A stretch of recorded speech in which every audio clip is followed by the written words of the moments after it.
Hi everyone, welcome to my YouTube channel Shiksha Diksha. तो चलिए start करते हैं गाइज आज की अपनी वीडियो। आज की जो मेरी वीडियो है उसमें मैंने 1 जुलाई 2017 के कुछ क्वेश्चंस रखे हैं सीपीओ के, क्योंकि बहुत सारे लोग मुझसे डिमांड कर रहे थे कि प्लीज़ कुछ सीपीओ के क्वेश्चन दीजिए। तो मैंने अभी सोचा है कि सीपीओ के जीएस के आपको क्वेश्चन बताऊंगी, उसके बाद सारे के सारे पेपर जितने भी आपके 2017 के मॉर्निंग शिफ्ट या फिर इवनिंग शिफ्ट का जो भी पेपर है उसको भी मैं सॉल्व करवाते चलूंगी। तो आज गाइज थोड़ा सा टाइम की कमी है, इस वजह से मैंने थोड़े से ही क्वेश्चन लिए हैं, लेकिन नेक्स्ट वीडियो आपको अच्छी खासी लंबी वीडियो मिलेगी। तो आज जल्दी से देख लेते हैं ये वीडियो। तो देखिए फर्स्ट जो है क्वेश्चन मैंने लिखा है, शासन का एक रूप जिसमें जनता शासकों का चुनाव करती है। ये क्वेश्चन जितने भी हैं सारे आए हुए हैं 1 जुलाई 2017 को। तो गाइस देख लेते हैं। ऑप्शन है, फर्स्ट है निरंकुश यानी कि ऑटोक्रेटिक, राजतंत्रवादी है मोनार्की आप जानते हैं, लोकतांत्रिक डेमोक्रेटिक। तो देखिए यहाँ पे पूछा गया है कि जनता जब शासकों का चुनाव करे तो आप जानते हैं जनता द्वारा चुनी गई जो शासन व्यवस्था है उसे डेमोक्रेसी बोलते हैं यानी कि लोकतंत्र बोलते हैं। तो यहाँ का जो सही ऑप्शन हो जाएगा वो हो जाएगा आपका लोकतांत्रिक, ना कि निरंकुश, राजतंत्रवादी और अधिकारवादी। तो आपका सही आंसर जो होगा वो होगा लोकतांत्रिक। नेक्स्ट क्वेश्चन देख लेते हैं, भगवान जिन्होंने हमें जीवन दिया उसी समय स्वतंत्रता भी दी, ये किसने कहा। तो यहाँ पे ये स्टेटमेंट पूछा गया है। तो गाइस जितने भी महापुरुष या जितने भी लीडर्स वगैरह हैं इनके स्टेटमेंट बहुत इंपॉर्टेंट होते हैं आपके सारे एग्जाम्स के लिए। तो जो भी स्टेटमेंट्स आपको मिले उनको लर्न कर लीजिए। फॉरेन राइटर्स के या फिर इंडियन लोगों के भी बहुत सारे स्टेटमेंट मिलते हैं, उन सबको लर्न कर लीजिए, क्योंकि देखिए यहाँ पे स्टेटमेंट पूछा गया है। तो ये स्टेटमेंट ऑप्शन था Marx, Plato, Jefferson and Locke. तो इसमें से जो करेक्ट ऑप्शन है वो है जेफरसन। भगवान जिन्होंने हमें जीवन दिया उसी समय हमें स्वतंत्रता भी दी। तो ये कथन किसका है? जेफरसन का। नेक्स्ट देख लेते हैं, बैंकिंग किस क्षेत्र के अंतर्गत आती है? प्राथमिक क्षेत्र, द्वितीयक क्षेत्र, तृतीयक क्षेत्र। फिर डी ऑप्शन था द्वितीयक एवं तृतीयक दोनों। तो आपको पता है 3 तरह के क्षेत्र होते हैं, प्राइमरी यानी कि प्राथमिक, सेकेंडरी द्वितीयक एंड टर्शरी यानी कि तृतीयक। तो इन तीनों में अलग अलग क्या होता है? देखिए जितना भी एग्रीकल्चर से रिलेटेड फार्मिंग वगैरह आती है, कृषि, वानिकी, जितना भी आपका फॉरेस्ट से रिलेटेड चीज़ें होती हैं, या फिर मत्स्य पालन यानी कि जो लोग मछलियाँ पालते हैं, तो ये सारी चीज़ें आपकी प्राइमरी सेक्टर का हिस्सा होती है यानी कि प्राथमिक क्षेत्र में आती है।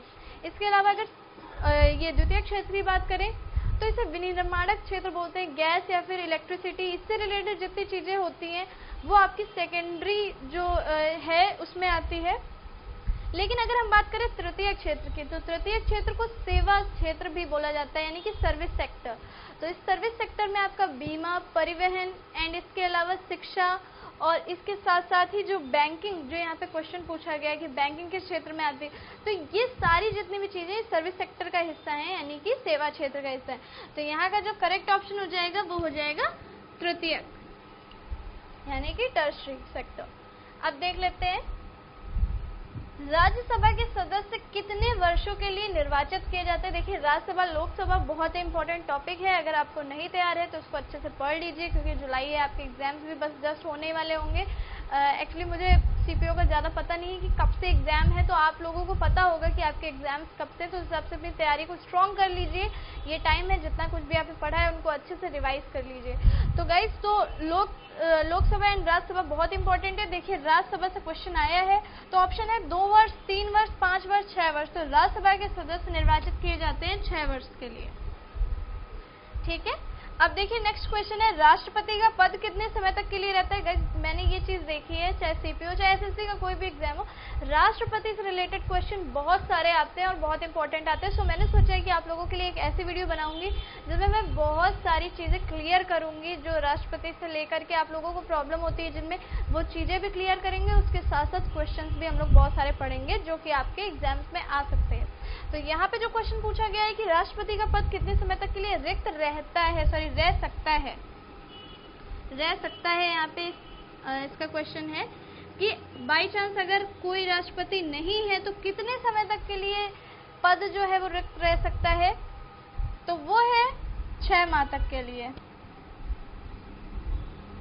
ये समझ लीजिए ये मैक्सिमम अवधि है 6 माह तक के लिए, यानी कि 6 माह के अंदर ही अंदर आपको एक दूसरा राष्ट्रपति चुनना ही होगा अगर राष्ट्रपति नहीं है तो ये जो मिनिमम अवधि है वो है 6 माह, मतलब मैक्सिमम, सॉरी, तो वो है 6 माह। अब देख लेते हैं किस स्थान पर हड़प्पन समाज की, यानी कि जो आप जानते हैं सिंधु घाटी सभ्यता, हड़प्पा में जो मिला हुआ था ये सारी चीजें, समाज की रथ की एक प्रतिमा प्राप्त हुई है।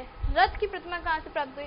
तो देखिए गाइस, सिंधु घाटी सभ्यता बहुत इंपॉर्टेंट है आपके हिस्ट्री की जो है, एंड इसके साथ साथ ये सारी चीजें पूछी जाती हैं कि कौन सी चीज कहाँ मिली थी, उस एरिया का नाम भी पर्टिकुलर पूछते हैं। जैसे यहाँ लिखा है कि कालीबंगा, तो ये किस एरिया में आता है एंड यहाँ से क्या मिला था, ये सारी चीजें भी बहुत इंपॉर्टेंट है। तो वैसे तो इसका जो सही ऑप्शन है कि जो रथ की प्रतिमा प्राप्त हुई थी वो प्राप्त हुई थी देमाबाद से, जो कि एक गांव है, विलेज हम बोल सकते हैं।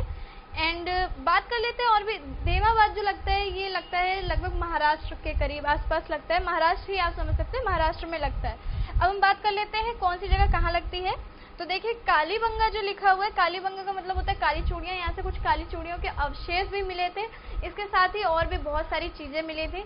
तो ये जो कालीबंगा है ये है राजस्थान में।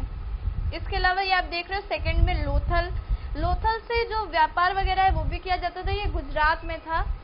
तो लोथल जो है ये गुजरात में पड़ता था, यहाँ से भी जो है अन्नागार वगैरह और बहुत सारी चीजें प्राप्त हुई। बनमाली या फिर बनावली जिसको बोला जाता है, ये है हरियाणा में। तो यहाँ से भी बहुत सारी चीजें प्राप्त हुई हैं। फिलहाल हमें ये क्या पूछा गया था इसमें कि हड़प्पन समाज की रथ की एक प्रतिमा कहाँ से प्राप्त हुई थी, तो वो देमाबाद से प्राप्त हुई थी। तो गाइज ये जितने क्वेश्चन थे मैंने जल्दी से क्लियर कर दिए हैं। आज टाइम कम है इसलिए बहुत कम क्वेश्चन हो पाए, इसके लिए आई एम सॉरी। लेकिन जो नेक्स्ट वीडियो मिलेगी उसमें आपको मैं बहुत सारे क्वेश्चन कराने की कोशिश करूंगी। तो आज की मेरी वीडियो आपको कैसी लगी मुझे कमेंट में जरूर बताइएगा। वीडियो को लाइक करना मत भूलिए, शेयर कर दीजिएगा सभी के साथ। तो चलिए मिलते हैं अपनी नेक्स्ट वीडियो में, तब तक के लिए पढ़ते रहिए, सीखते रहिए शिक्षा दीक्षा के साथ।